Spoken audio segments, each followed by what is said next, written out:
The office was always too bright, the kind of sterile light that made every flaw in a person's face seem sharper, every crease in their shirt more obvious. That light had a way of making him look even colder. He stood across the room, leaning against the edge of his desk. His arms crossed in that way he knew made him look untouchable. His eyes flicked toward me for the briefest second before he returned to whatever file he was holding, like I was just another part of the furniture, barely worth acknowledging. That was how it always was between us. No warmth, no softness, just barbed words wrapped in polite tones. The kind of exchanges where you smiled through gritted teeth but left with your stomach in knots. From the moment we met, we clashed. His voice was always steady, calculated, but there was an edge to it. Like every word he spoke to me was meant to land just a little too close to the bone. I used to think he enjoyed watching me stumble, enjoyed watching my ideas get dissected in meetings until I was left defending them alone. And I suppose, in a way, he did. He was the type who thrived on control, on winning, on making sure no one could say they got the better of him, especially not me. It wasn't that he was cruel in the obvious sense. He didn't yell, didn't insult me directly. Instead, he had mastered a quieter form of war, subtle interruptions in meetings, an arched brow when I spoke, a carefully chosen comment that could make an entire room question my competence. I fought back in my own way, short answers, an unwillingness to ask for his help, a refusal to acknowledge his presence unless it was absolutely necessary. Every day felt like another round in a fight neither of us had agreed to, but both refused to abandon. Imagine hearing a story like this and realizing it could have been yours. Now I want to know about you. Have you ever misjudged someone so completely, only to discover a truth that turned your entire perspective upside down? Tell me in the comments what you would have done if you were in my place. I'll be reading every single one. There were moments when the tension thickened so much that even the air between us felt heavy. I remember one Tuesday afternoon, papers spread across the conference table when he slid a document toward me without looking up. Our fingers almost touched. Almost. I pulled back so fast the paper caught on the corner of the table, tearing slightly. He looked at me then, really looked at me, and there was something sharp, but also something I couldn't name in his eyes. I told myself it was contempt. It was easier that way, but contempt has a way of making its presence known beyond the moments you expect it. It followed me home. I'd be washing dishes and suddenly replay a conversation we had, finding new ways his words could have been meant to cut me down. I'd hear his voice in my head, low and precise, pointing out my mistakes, and my chest would tighten as if I were still sitting under those blinding office lights. The truth was, he occupied more space in my mind than I ever wanted to admit. Not because I cared about him, I told myself, but because I hated him. And hate is an attention-hungry thing. It grows in the shadows, it feeds on the smallest scraps of interaction, until it becomes a constant presence. And yet sometimes there were cracks in the armor. Once, during a late-night deadline, the office was nearly empty. I was hunched over my computer when the power flickered. He appeared at my desk with a flashlight in one hand and 2 cups of coffee in the other. No words, just a silent offering. I refused at first, of course. I wasn't going to accept anything from him, but he set the cup down beside me anyway and walked away without another glance. I drank it an hour later when no one was looking. It was exactly how I liked it. That was the problem. Every so often, he would do something small, almost invisible, that didn't fit the picture I had painted of him. A door held open a moment longer than necessary. A file left neatly on my desk before a big meeting. My name mentioned almost casually in praise to a client. These things didn't erase the friction between us, but they confused it, and confusion is dangerous. Our arguments weren't always loud, but they were exhausting. Sometimes they were just long stretches of silence that felt heavier than any shouting match could. I once caught him watching me during a presentation, his eyes lingering a fraction longer than they should have. The kind of look you notice because it feels like it sees more than you want it to. I told myself I imagined it. I told myself a lot of things to keep the walls intact, but walls have a way of weakening no matter how high you build them. And without realizing it, I had started to notice things I shouldn't have. The way his jaw tightened when he was frustrated. The way his voice softened, barely, but enough, when he was tired. The way his laugh, rare as it was, seemed to pull the oxygen out of the room. These were details I didn't want, pieces of a puzzle I never intended to solve. I thought I knew him. I thought the version of him I hated was the only version that existed. I thought wrong. And the truth, the kind that changes everything, was closer than I ever imagined, hidden in a place I would have never thought to look. It happened on a day that should have been ordinary. The kind of day where you go through the motions, check the same emails, drink the same lukewarm coffee, and try not to think too hard about anything. I was looking for a stapler of all things. His stapler, actually. The one he always guarded like it was some precious artifact. He wasn't in the office, off at some client meeting, so for once I didn't have to weigh the humiliation of asking him directly. His desk was usually immaculate, every pen perfectly aligned, every document squared into neat stacks. But his cabinet, the one tucked under the desk, was locked. That wasn't unusual. What was unusual was that the key sat right there, half hidden under a folder as if he had left in a hurry and forgotten to secure it. I told myself I was just going to grab the stapler and get out, but curiosity is a dangerous companion. Once the lock clicked open, the faint scent of old paper and cologne drifted out, and there was the stapler, sitting neatly at the top. I should have closed it right then. I didn't. Something made me dig deeper, shifting a pile of folders aside until I saw a small, worn envelope wedged at the back. It was creased at the edges, the paper yellowed in a way that only comes with years of being touched, opened, and read again. My fingers hovered over it for a moment. This wasn't mine to open, I knew that, but there was something about the way it was placed, hidden but not too hidden, that felt like it was meant to be found. The flap wasn't sealed anymore, just gently pressed closed. I slid the letter out, my pulse quickening in a way that made me acutely aware of every sound in the office, as if someone might catch me in the act. The handwriting stopped me cold, slanted, deliberate strokes that I recognized instantly, though I hadn't seen them in years. It was impossible. My eyes raced over the first few lines, and the air around me seemed to shift. These were words I had read before, not these exact ones, but the way they were written, the rhythm, the careful choice of phrases. It was him, not him as I knew him now, but him from before, the one I used to stay up late talking to on an online forum, the one who seemed to know exactly what to say when my life was unraveling, the one who went by a name that wasn't his own, and there it was at the bottom, in a flourish I could never mistake, his pseudonym.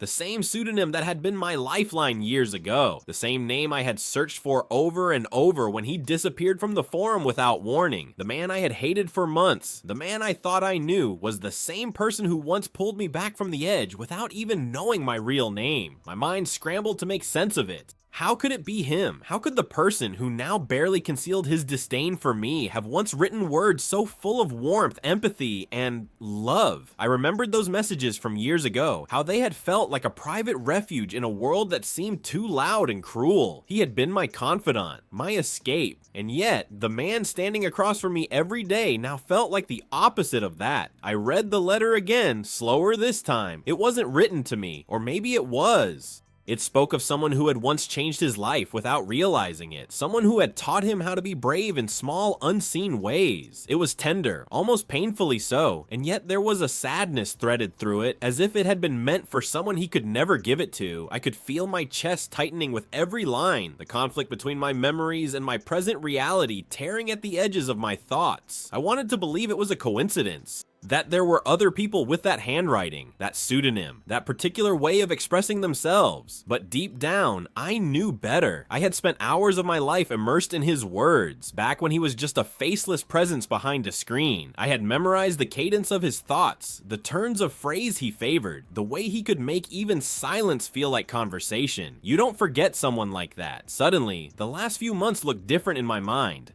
Every argument, every pointed comment, every sideways glance, it was as if they were being rewritten in real time. Had he known all along who I was? Was this some cruel game? Or had he been hiding from the truth as much as I had? The questions burned hotter than the answers I didn't have. I slipped the letter back into its envelope and returned it to exactly where I found it, careful not to leave a trace. My hands were trembling, though I wasn't sure if it was from guilt or something far more dangerous. Hope. Hope that maybe the man I hated wasn't the man I thought he was. Hope that there was a reason for all the sharp edges, a reason that had nothing to do with cruelty and everything to do with fear. But hope is a tricky thing. It can light up the darkest corners of your mind, but it can also blind you to the truth that's been there all along.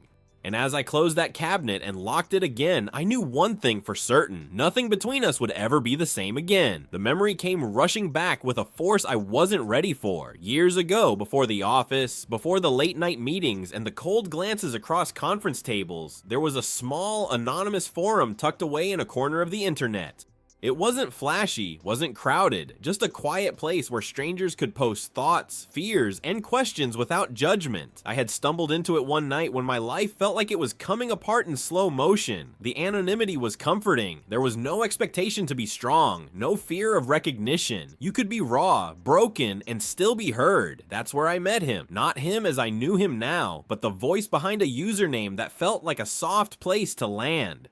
He wasn't the most active member. He didn't flood the threads with advice or draw attention to himself, but when he responded to me, it was different. He read every word I wrote like it mattered, replying with an understanding that seemed impossible from someone I had never seen. His words weren't just kind, they were deliberate, chosen with care, as though he understood how fragile I felt. There was one night in particular that stayed with me. I had posted something I almost deleted, something I knew could easily be misunderstood. I was bracing myself for silence or worse, for strangers to twist my words into something ugly. But he responded within minutes, telling me that he had been there too, that the darkness didn't have to define me, that small acts of courage counted even when no one else noticed. He had a way of making pain feel temporary, like it was just a chapter in a story that wasn't finished yet. We never exchanged real names. That was the rule back then. But we created our own space in the middle of that crowded forum, a thread that became ours alone. Over weeks, then months, we traded pieces of ourselves. I told him about my fear of speaking up in a room full of people, about the way silence sometimes felt safer than truth. He told me about moments when he had felt invisible, about trying to hold himself together when it seemed no one else noticed he was falling apart.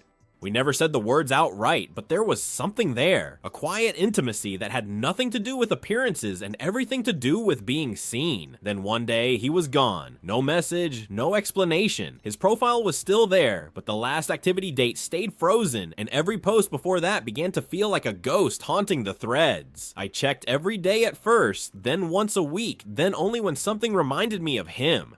Life moved on as it always does, but the space he had filled stayed empty in a way I didn't like to admit. He was the person I thought of when a song came on the radio that I knew he would have liked, when I saw a quote that echoed something he had once told me, when I felt strong enough to stand up for myself and knew he would have been proud. And now, here I was, years later, staring at the truth I never thought I'd find. The man in my office, the one whose presence felt like a constant challenge, was the same man who had once been my safest place. I couldn't reconcile it. How could someone who once wrote me words that healed now speak words that cut? How could someone who seemed to know me better than anyone else act as though I was nothing more than an obstacle in his way? The more I thought about it, the more the pieces began to shift in my mind. His attention to detail, the way he noticed things no one else did, those had been there all along, even in the way he watched me at work. The sharpness with others. They were moments I had filed away under professional courtesy, but now I wondered if they were more than that. The realization unsettled me more than I expected. If he had known who I was all this time, then every argument, every near touch, every flicker of something unspoken between us had been happening with the weight of that history behind it. And if he hadn't known, then the universe had a twisted sense of humor, bringing us together only to make us collide.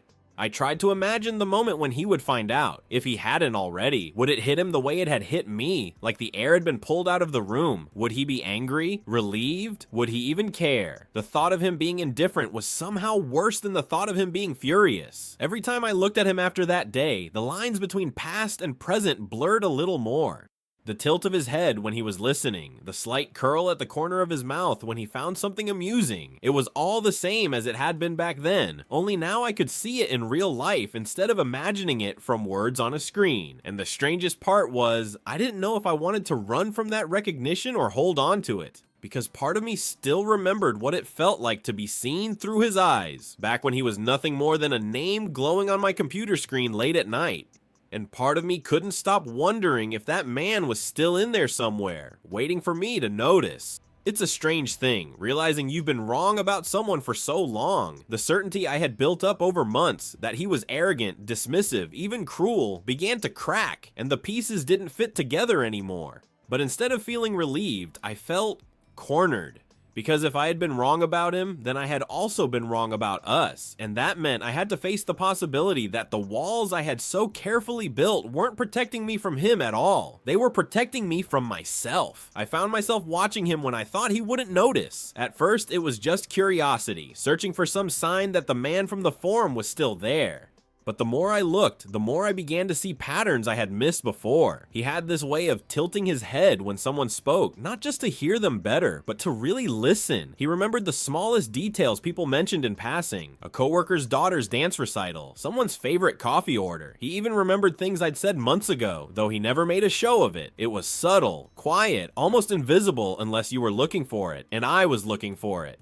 I couldn't stop. The problem was, my brain didn't know how to reconcile the moments of warmth I thought I saw with the sting of our past interactions. Every time he did something kind, my mind reached for the ledger of everything he'd done to hurt me, as if I needed to keep score to survive. It was exhausting, like holding two magnets in my hands, feeling them both repel and attract at the same time. One afternoon, I caught him watching me across the office. Not in a lingering, obvious way, but in the space between tasks, when his eyes drifted toward me for just a moment longer than necessary. Our gazes met for half a heartbeat before he looked away, but it was enough. My stomach tightened. I hated that it meant something to me. I hated that I wanted to know what he was thinking in that moment. I began to wonder if he felt it too, this pull neither of us seemed willing to acknowledge. If he remembered those late-night conversations the way I did. If he recognized the cadence of my voice now and connected it to the one he had once read in lines of text on a glowing screen. The idea of him carrying that secret was both thrilling and terrifying. There were moments when the tension between us was almost unbearable. A brief touch when passing documents. Standing too close in a crowded hallway. Our conversation still had an edge, but sometimes it felt like the sharpness was there to keep something else from breaking through.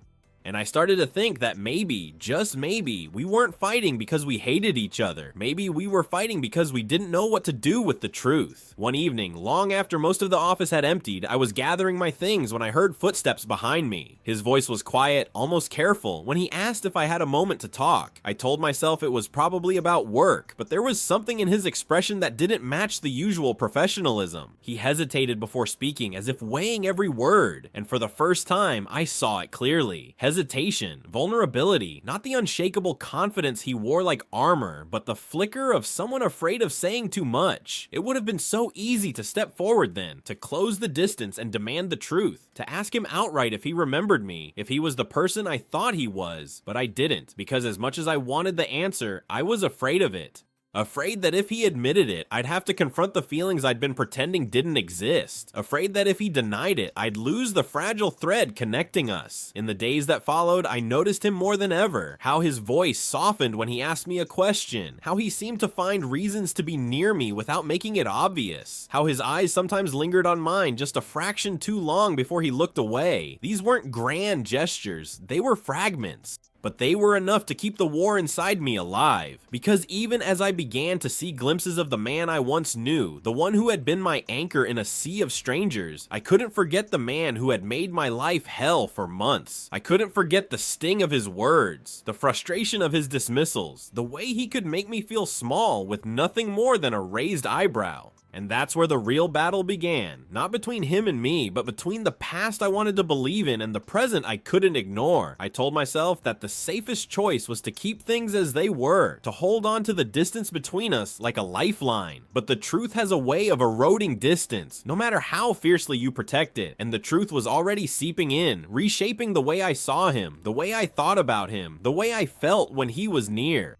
The night I finally realized I couldn't keep pretending started like any other, but it ended with something I could never take back. It started with the rain, not the soft, comforting kind, but the relentless, drumming kind that made the streets glisten like dark glass. The kind that blurred the city lights into smears of gold and red. The kind that made you feel as if the world had pulled a curtain between you and everything else. I was the last one in the office that night, except for him. I hadn't meant to stay so late, but the thought of walking home under that sky made me hesitate. I was shutting down my computer when I heard his voice behind me. Not sharp, not formal, but low and almost tentative. "Can we talk?" Those 3 words carried a weight that made my chest tighten before I even turned to face him. He was standing there, leaning lightly on the doorframe, one hand in his pocket. His tie was loosened, his shirt sleeves rolled up, and for once he didn't look like the man who spent his days cutting through meetings like a blade. He looked tired, but more than that, he looked exposed, as if the armor I'd always seen him wear had been set aside for the moment. I wanted to say no, to tell him that whatever he had to say could wait until tomorrow, until next week, until never. But the truth was, I'd been waiting for this conversation since the moment I found that letter. So instead, I nodded. We sat in the break room, the hum of the vending machine filling the silence between us. For a while, he didn't speak. He just tapped his fingers against the edge of the table, eyes fixed on a spot in the laminate as though he could read something there. And then quietly he asked, "Do you remember a place online? A forum?" The air between us shifted instantly. My pulse thundered in my ears. I could have lied. I could have pretended not to know what he meant. But there was something in his voice, something almost fragile, that made me answer honestly. "Yes, I remember." He let out a breath, not quite relief, not quite resignation. "I thought so," he said, and then he told me everything. How he had stumbled into that forum years ago during a time in his life when he felt like he was disappearing. How my words, my late night ramblings to strangers, had been the one place where he didn't feel invisible. How he had wanted to tell me who he was when we met in person, but the timing had never been right. And then he admitted something that made my chest ache. The first time we clashed in the office, he'd recognized me. Not immediately, but soon enough. He'd realized who I was, and instead of it being a joyful reunion, he'd panicked. He'd built walls because he was afraid I wouldn't see him the same way if I knew. Afraid I'd think he'd been keeping something from me on purpose. And maybe he was afraid of something even bigger. That meeting face to face would destroy whatever we had once been. I didn't know what to say. I'd imagined this moment so many times, but the reality of it was heavier than I expected. My mind flashed back to all those messages, the way his words used to make me feel seen in a way I hadn't thought possible. And then it shifted to the months of tension, the biting remarks, the stilted exchanges. Both versions of him were real. Both had shaped the way I felt about him. He looked at me then, really looked the way he used to before answering my posts back then. "I'm not proud of how I've acted," he said. "I just didn't know how to bridge the gap between who I was to you and who I became here." I could have told him that it was too late, that the damage was done. I could have walked away, but there was something in his expression, a quiet desperation that made me pause. People don't often admit when they've been afraid. They don't often pull the curtain back to show you the parts they'd rather keep hidden. And when they do, it's hard not to lean closer. The rain outside grew louder, like the world was holding its breath. I found myself thinking about how strange it was that a person could be two things at once, a source of comfort and a cause of pain. That someone could be both the hand that steadied you and the one that pushed you away.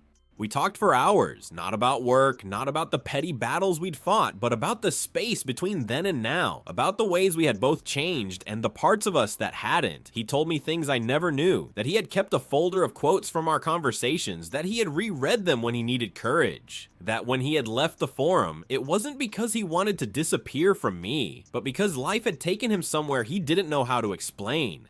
By the time the rain had softened to a drizzle, I realized something. The man in front of me wasn't a stranger anymore. He wasn't the enemy I had built in my mind, nor was he just the ghost of someone I once knew online. He was both, and neither, and something entirely new. When we finally stood to leave, he hesitated, as if he wanted to say more, but wasn't sure how. I understood that feeling all too well. Some truths don't need to be spoken all at once. They reveal themselves slowly in the spaces between words. As we stepped out into the damp night, the air smelled like wet asphalt and possibility, and for the first time in months, I didn't feel the urge to walk away from him. I felt the pull to walk beside him, even if I didn't know where the road was going.